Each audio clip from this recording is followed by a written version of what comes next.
สบายดีตอนเช้าเมื่อนี้หันแม่นวันทิศเมื่อนี้หันภาษีตักบาทเด้อวันทิศมืดมาเด้อมาตักบาทเป็นจังไดฟื้นมาเมื่อนี้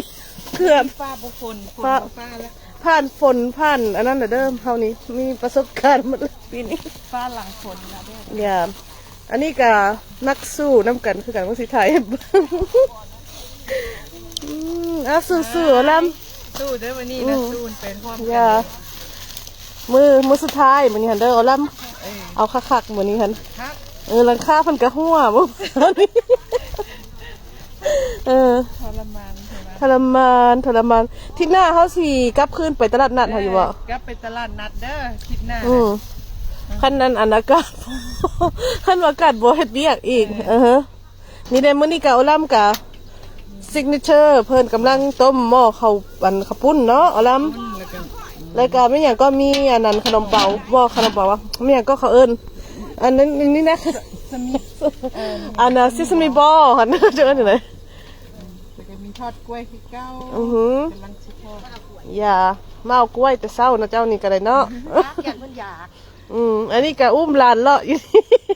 มึงไปถ่ายหิแม่เนี่ยก็ได้บ่ได้ขายโอ้ยมันฝนตกแม่เฮากับเพื่อสิไปฮอดฝนเปียกหมดตู้เนาะหลานนี่ก็ได้เฮ้ย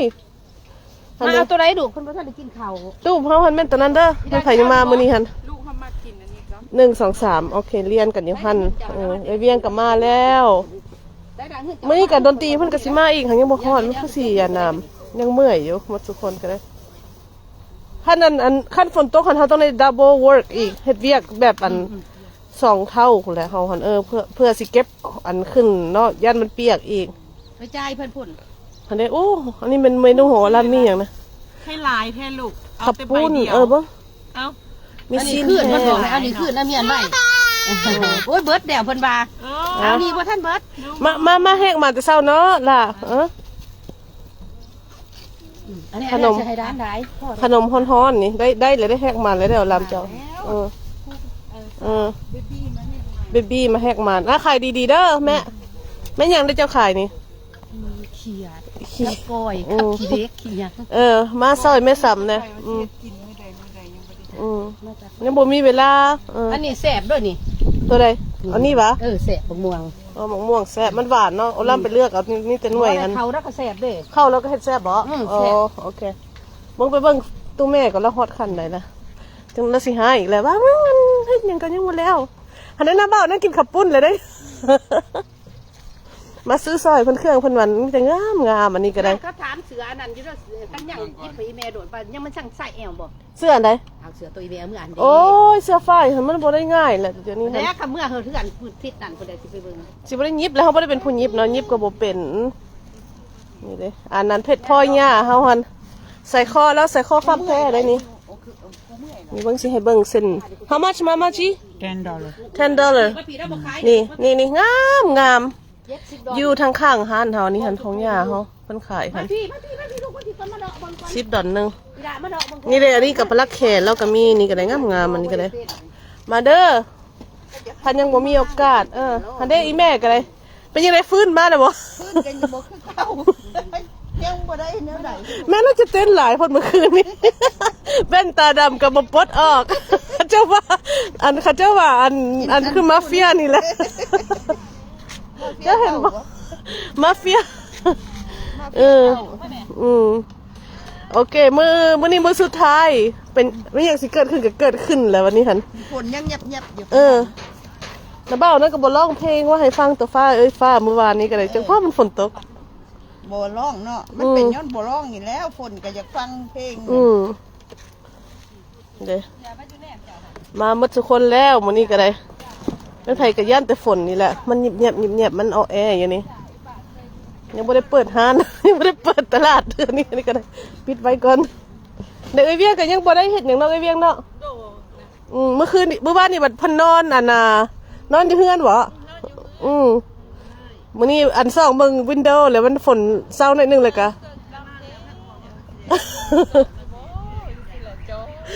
อย่าบ่เสื้อขึ้นว่าเขาจะสิตัวเฮาก็บ่ตัว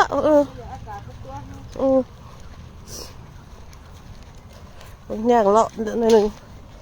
คนก็ยังบ่มาฮอดดอกคันมาแล้วก็แล่นปุ๊บปั๊บแล้วแหละอันนี้แม่ก็ได้เพิ่นเฮ็ดหยังก็อยู่นี่แม่อยู่อันแถวๆนี่ มีคนมามาแคนผู้ใดอยากสิจะหมดน้ำยา โอ้โอเคเพิ่นมัดแขนอยู่หั่นแล้วอันนี้หั่นเพิ่นนั่นจกอันนัมเบอร์เนาะ จุกเสียงซี่ เสียงซี ปนบาทร้อยแปดค่ะ yeah so if you want to know your future right there ปนบาทร้อยแปด หมายความว่าจังได๋ปะ บาทร้อยแปดพุ่นปนมาเฮาอธิษฐานเอาให้เฮาอายุร้อยแปดปี โอ้ ตั้งแต่กี่หันตั้งแต่พระพุทธเจ้าหัน โดย ตั้งแต่ข้าวเศรษฐีแล้วมีลูกสาวเดียวเลยลูกผู้เดียว ฮะ มันแล้วไปรู้เหมาะมึงได้ผมสาวงามหลายก็เลยไปรู้เหมาะมึงว่าลูกกันสิได้ผัวบ่น่ะไปมึงมันได้ก็ว่าลูกกันสิตายในภายในถวนจิต โอ้ มานี่แล้วไปมองวันได้ก็คงเก่าไปมองวันนั้นก็คงเก่าว่าเป็นสิตายนั้นในถวนจิตมานี่เราเดินไปหาพระพุทธเจ้าพระพุทธเจ้ามาคนก็แก่ไข้บ่ไรเกิดมาต้องมีแก่มีตายมี โอ้ พระพุทธเจ้ามามันก็มีความแก่ไข้เจ้าให้เจ้าเฮ็ดเมืองว่าสารตังบาท108หน่วยให้เราตักผู้เดียวละ108ให้เราอธิษฐานว่าขอให้ได้108ปีนั่นน่ะมันนี่เราก็ได้ตังให้ลูกเราม่นพระพุทธเจ้าไปตักบาตร โอ้ ไปปนไปสูตรให้เรา อือฮึ แล้วก็อธิษฐานมา108ปีจะมาแล้วก็ได้มันได้ยืน108ปีจะมาได้ตักบาตร108เท่าคู่มือนี่ แม่ก็เลยบ่ได้เปาะหมู่บ้านนี่ มาเด้อมาครับ บ่เป็นว่าสิเพิ่นตั้ง อือฮึงามได้ฮอดบ้านคุณนำไปเนาะเจ้าก็ได้นี่ เรียนบาท108อ่ะ เด้อคันบ่ถามเฮาก็บ่ฮู้ได้แม่อันนี้มาอันนั้นโอ้นั่นน่ะเอาไปห้อยสิรถ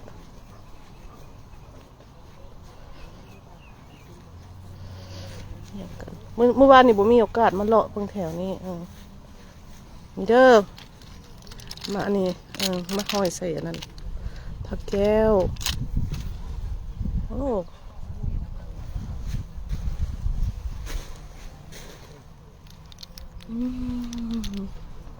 บ่ได้เห็นได้เมื่อวานนี้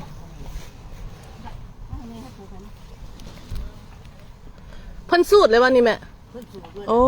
โอเคโดยมาเอาเด้อของดีมีหน่อยนี่เอากับสิบุซ่าคือกันโอเค